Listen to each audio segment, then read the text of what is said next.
What's going on, Fragrance family? And welcome back to another episode. Today, I got a special one for you because it's my first full review from a designer fragrance house. And that designer fragrance house happens to be a Rockstar fragrance house. And it's actually the first time I've ever bought a fragrance from this designer at full retail. Yeah. And I guess we'll get into that a little bit later and how I actually feel about it. So stick around to find out what today's episode is all about. Hit that intro.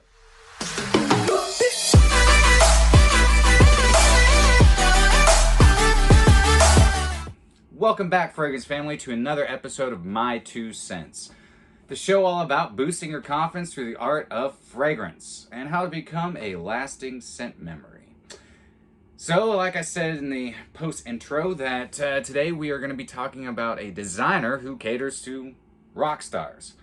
Well, speaking of rock stars, thank you so much for being a rock star and subscribing to my show. And for those of you who are new to the channel, let's go ahead and get this tour started and hit that subscribe button down below.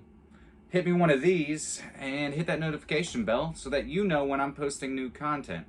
Throw me some comments down below now or later on in the episode and let me know what you would like to hear about. Would you like me to review?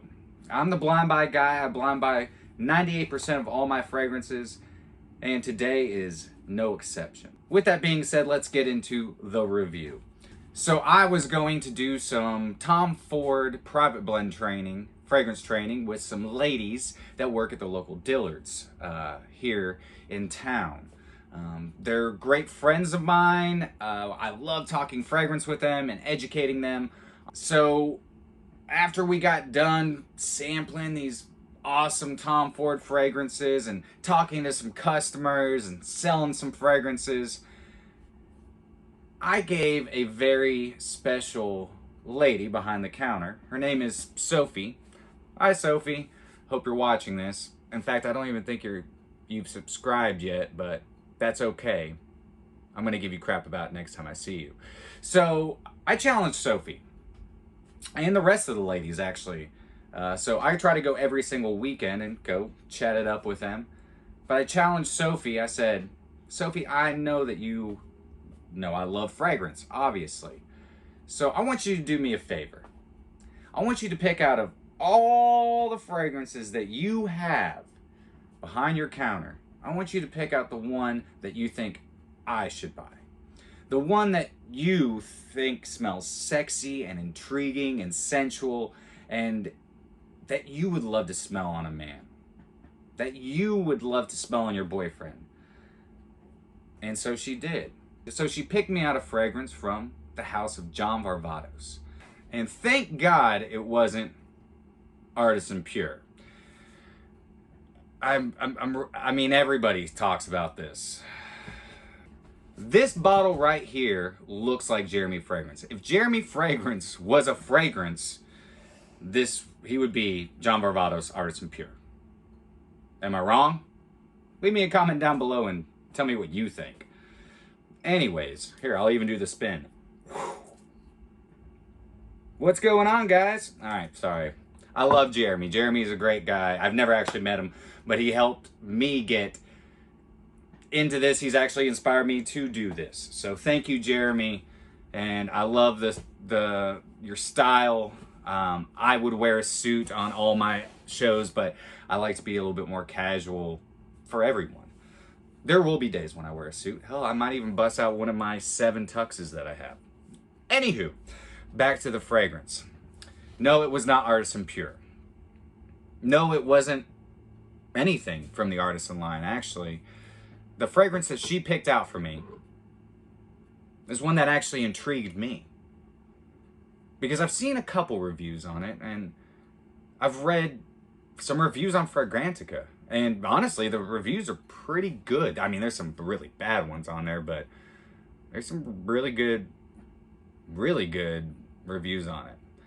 And that fragrance is John Varvatos XX Anniversary. This launched last year in 2020 for his 20th anniversary. And unfortunately, we've all heard the bad news that he filed bankruptcy. In fact, at Dillard's, they have taken out all of his clothing. And I have a feeling that his fragrances aren't too far behind. Because I normally pick up all my John Varvatos either from discounters or from rack stores, as I'm sure most of you do. And I got this one for $19.99 at Marshall's, which is a steal. But I think his fragrances are not too far behind. Sad day for John Varvatos, because he has incredible fragrances. Artisan Pure is great. Artisan is great. Artisan Blue is great. I have not tried the Nick Jonas line. I will probably pick them up. I saw them actually yesterday at Marshall's and TJ Maxx for very good prices. I heard the red is crap. But I mean, again, I'll probably pick it up just to see. I mean, everybody's chemistry is different. But this fragrance right here definitely intrigued me. And I'll tell you why. So let's get into the whiffs and sniffs. First off, let's get into the presentation. Here's the box.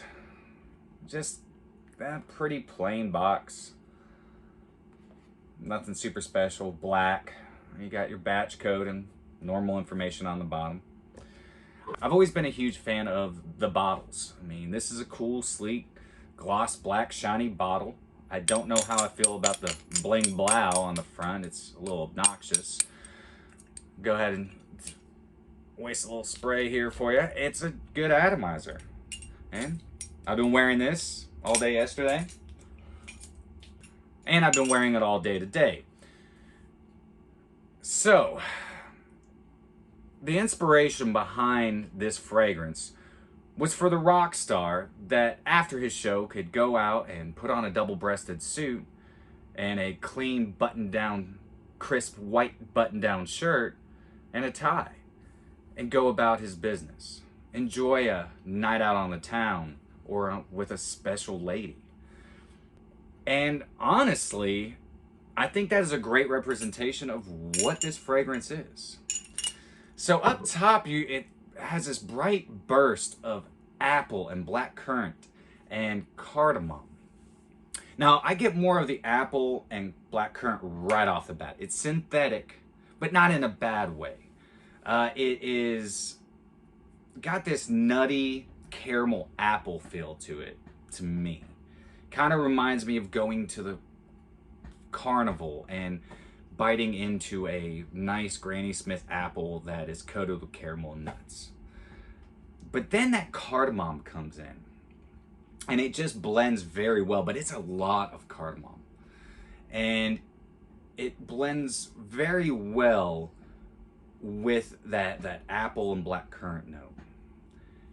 This is where it actually started really intriguing me. It almost smells like Lana Weed alone. Not as good, but it kind of reminds me of it. And then further into the heart of the fragrance is when the florals come in. And it's gonna, I actually thought that this had iris in it because it's got a bit of an iris note to it, a little powdery. Not like your Dior Homme or your Prada L'Homme. It's a subtle, small powderiness and then that cardamom sweetness. But it's, as I read the notes, it's actually violet and orange blossom and geranium. And then I get this boozy aspect to it. And it's right there in the heart as it's drying down, like into its final dry down. So when it dries down, you're gonna get this coffee aspect. Kind of like Mugler's Angel Men. And then cedar and sandalwood. But there's this booziness to it that's kind of like a blend of Di Serono and Patron's XO coffee liqueur. I mean, it's got this slight booziness to it. And this is, again, where it started to intrigue me. It reminded me of Lana Weed alone, and then it started reminding me of Angel Men, and all I could think about was Lana We the Loam's at a concert watching Angel Men up on stage. After the show, Lana We the Loam goes and finds Angel Men after the show. And she's like, because Lana We the Loam apparently is a lady. But anyways, she's like, hey, let's go back to your tour bus. Angel Men's like, yeah. And so they go back to the tour bus and they make a fragrance baby. John Varvatos XX anniversary.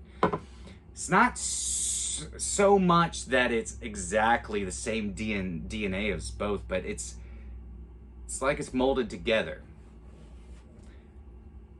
So further in the dry down, that cardamom is still present. You lose the apple, the black currant, but then you get this nice, soft, that violet sticks around. You get that still powdery floralness to it, and then that cedar and sandalwood and coffee. And it's like a how I used to, it's a coffee how I used to drink my coffee. I drink it black now, but it was like 2 cubes of brown sugar and 1 ounce of cream. That's kind of that's the memory I get from it. So the thing that I love about this John Varvatos is the performance. I don't get crap out of performance from any of my John Varvatos. I mean, 4 to 6 hours on a good day, and I love Dark Rebel, but it just does not perform like it should. But this one, I put it on at 6 a.m. this morning, and I could still smell it before I sprayed more on. It's still there. I sprayed it right here and right here, and it's still there. I still smell it. And another thing, a fair warning to you all, it's a heavy hitter when on sprays. Those 4 sprays that I put on were too much. It's kind of like listening to music too loud. Too many sprays of this, and it's gonna give you a headache.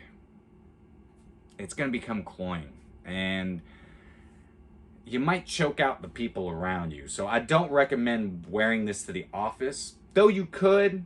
Just gotta control the sprays, bring them down, dumb them down a little bit, go easy on the trigger, and tread lightly. Now, I think this can be worn in spring, fall, and winter. This is a great date night, just going out kind of fragrance. I'm actually gonna enjoy wearing it. I wore it yesterday as soon as I left Dillard's, and I immediately got 2 compliments as soon as I walked in for lunch to meet a friend. 2. And I thought maybe it was just because I was surrounded by all these other fragrances, so I didn't think anything of it. I just said thank you and went on with my day. Then I went to dinner last night. I got 4 more compliments. 4. That's the most amount of compliments I've ever gotten from a John Varvatos. The most. I mean, in one day. Let me rephrase that. In one day. It performs. I get 8+ hours on my skin. Now the price tag. I paid $94 for this. Do I think it's worth $94? I don't. I don't. It's not anything super special. It is a great fragrance, and I think it's going to be a compliment getter. It can be worn in some very special occasions, and all John Varvatos' fragrances are just really, really good. He produces really good smelling juice. And my suggestion would be to wait until it goes on discounters and gets discounted quite heavily. And to be honest, God rest your soul, Mr. Varvatos, but I would wait till they hit discounters because, as we know, he went bankrupt. I don't know what that means for the brand. I don't know if maybe he'll make a comeback. I don't know. But I will keep you informed as soon as I do know and I hear something. So, John Varvatos XX anniversary, I get a 7 out of 10. 10 out of 10 for performance out of any other John Varvatos. 10 out of 10. It's sexy, it's sensual, it's a beautiful fragrance. So that's my 2 cents and my honest opinion of John Varvatos XX. So do me a favor, guys. Hit that subscribe button. Throw me up one of these. Woo, woo, woo. Hit that notification bell so you know when I'm posting new content. And throw me some comments down below. Let me know what you think of John Varvatos' fragrance line. If you've heard any news on whether or not his fragrances are Dunskies, if that his whole designer line is just going bottoms up. And let me know of any other fragrances that you would like to hear me talk about. Anything. Again, I'm your blind buy guy. I will buy it, try it, and recommend it or not recommend it to you. So with that being said, guys, that's my show. Till next time, happy scent trails.